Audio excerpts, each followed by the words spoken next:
процедурата кога се носи одреден закон во скратена постапка, укажува на тоа веднаш да се премине по амандманска расправа. Пред да го соопштам нашиот ставот и уште еднаш да се обидам да го убедам мнозинството зошто треба да го прифати овој предложен амандман за да сумата од 140 се покачи на 160 денари. Би сакал да го кажам ставот на нашата пратеничка група во однос на целокупниот закон. Прво, ние ова законско решение, кое што беше и на пленарна седница, односно самата потреба за негово носење ја гласавме и со самото тоа денеска ќе се обидеме преку амандмани да го подобриме решението и ќе го проследиме понатака и ние за ова законско решение, како што сме правеле секогаш досега и ќе гласаме. Но морам да кажам дека ова законско решение има сериозни дефекти, кои што се на некој начин сторене превид од страна на институцијата која што го пишувала ова законско решение, за кое што сметаме дека во понатамошниот период ќе има сериозни, многу сериозни пречки во неговото имплементирање. Првата пречка со кое што сметам дека ќе се судри имплементирањето на ова законско решение, првото велат стапка на годишна инфлација, која што согласно стапката на годишна инфлација така ќе се го регира и сумата на студентскиот оброк. Ова е невозможно заради тоа што стапката на инфлација се објавува на првата, односно на последната недела од јануари за претходната година, а по стапката на буџетот е веќе во декември. Тоа значи дека стапката на инфлација која што ќе се објавува 2 месеци подоцна од носењето на самата буџетска постапка укажува на тоа дека во буџетот ќе нема средства за усогласување на сумата со стапката на инфлација. Тоа е првата работа, зошто сметаме дека овој закон на ваков начин е неприменлив. Друга работа, се враќа моделот на картички. Наместо да им се префрлаат средствата директно на трансакцијски сметки на студентите, овој пат се прави одреден картичен систем. И тука не би имало ништо против, доколку еднаш овој модел нема обид овој модел да се воспостави и да функционира. Тогаш не профункционира. Мене ми е навистина жал зашто тука не е заменик министерот за финансии, бидејќи доаѓа од банкарскиот сектор, но тука има луѓе кои што разбираат банкарски сектор. Претходниот пат, дури и со ваква честна намера, ова не успеало и ние како пратеници го менувавме законот заради тоа што ниту една банка не се јави на јавниот повик, затоа што се даваат многу обврски, а банката како посебен приватен субјект нема никаков профит од вршењето на ваквиот промет кој што е сериозен, кој што е дополнителна обврска на банката, а за кој што банката нема да добие никаков профит. Дали треба или не да добие, тоа е сосема друго прашање, но укажувам на моментот дека еднаш ваквото решение требаше да се имплементира, а не успеа само заради тоа што на јавниот повик од Министерството Македонската банкарска асоциација реагираше и ниту една банка не се пријави да го врши овој промет и потоа ние како пратеници бевме приморани да го менуваме законот за да легнуваат средствата директно на сметките на студентите. Понатам, нешто кое што сметам дека треба вака особено да се размисли, самиот аргумент дека овој закон има низа недоследности е амандманот кој што е поднесен од вас, а кој што најверојатно ќе биде прифатен. Затоа велам дека сите овие работи, заедно со сумата која што е недоволна, нема да го дадат одговорот на предизвиците со кои што се соочуваат студентите. Сега да преминам на амандманот. Овој амандман, почитувани студенти и почитувани граѓани, особено почитувани пратеници кои што треба да го поддржите, ние го поднесуваме во различна форма 4-ти пат.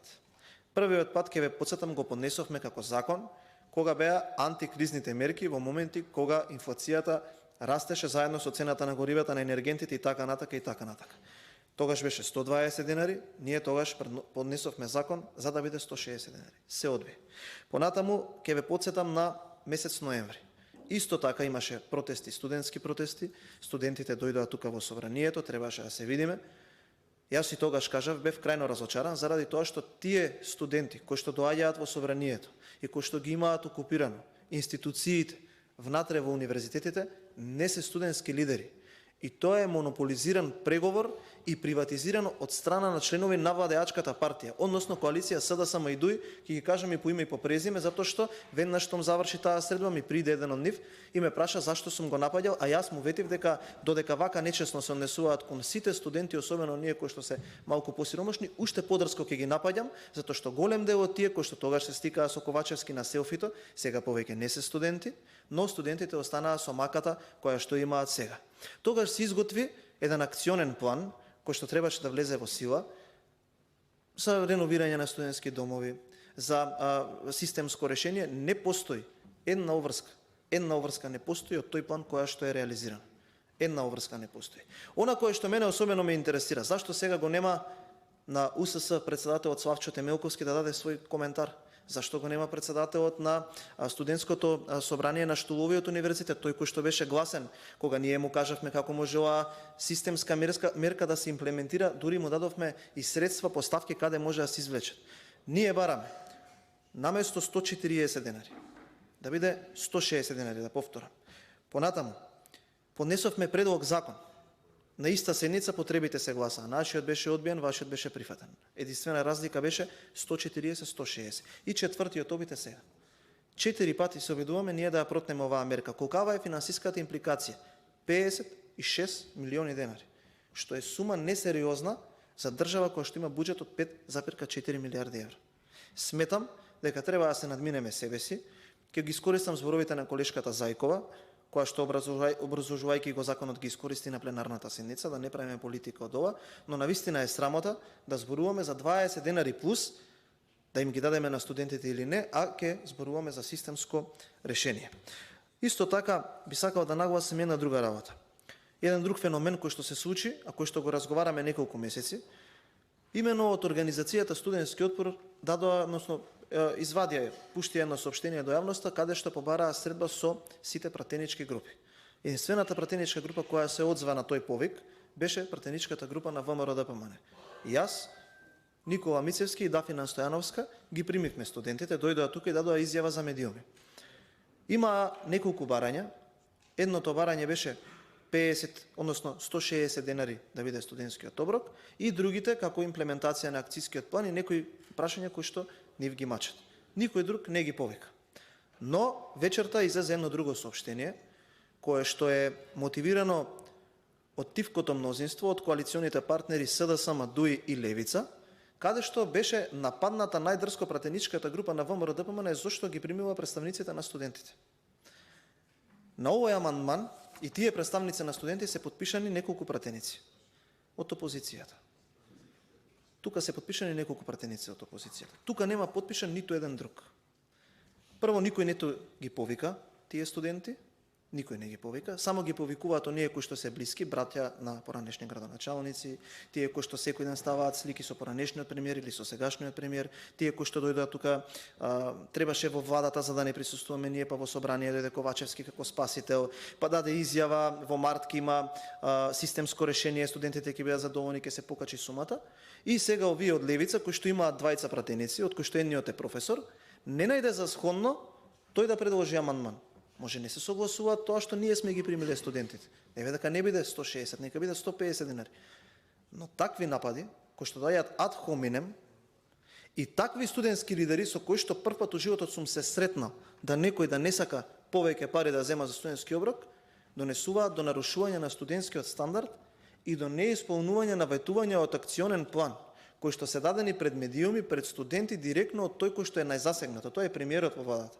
И да се лажат студентите, и да се кажува дека во месец март има системско решение, а во месец април на крај ние имаме закон кој што е фаличен, и со кој што ви кажувам отворено дека ќе треба повторно да правиме измени, затоа што е направен брзоплето и под притисок, тогаш тоа јас не го прифаќам како грижа за студентите. Затоа ве замолувам, 56 милиони денари, не е голема сума на средства за централниот буџет, да ги усвоиме и колку толку барем одредено ниво на достоинствена нормалност да им дадеме на студентите.